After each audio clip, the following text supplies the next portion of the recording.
Ішінде дымқыл соратын құрылымы бар трубка арқылы 10 литр ауа өткізілді дейді. Осыдан соң трубканың массасы 300 миллиграммға артты. Ауаның абсолют ылғалдығы. Саған жігіттер, негізінде мынау сұрақты қалай шешеді жолымен білмедім да, бірақ қайткенмен саспаймыз.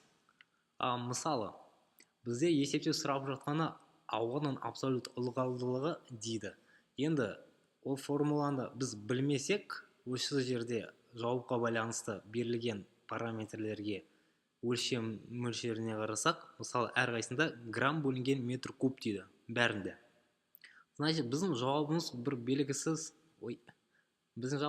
белгісіз x болатын болса, оның мынау мөлшеріне байланысты, мысалы грамм дегеніміз мөлшері масса болатын болса, массаның мөлшері грамм болатын болса, және көлемнің мөлшері метр куб болатын болса, ол бізге m бөлінген v деген формуланы береді. Енді есеп бойынша қарасақ, 10 литр ол біздің көлеміміз, ал 300 грамм ол біздің мөлшеріміз. Енді есеп бойынша грамм бөлінген метр куб болатын болса, біздің граммымыз неқта 300 көбейтілген миллиграмм болсын, оның минус 3-ші дәрежесі бөлінген 10 литр дегені ол минус 3-тің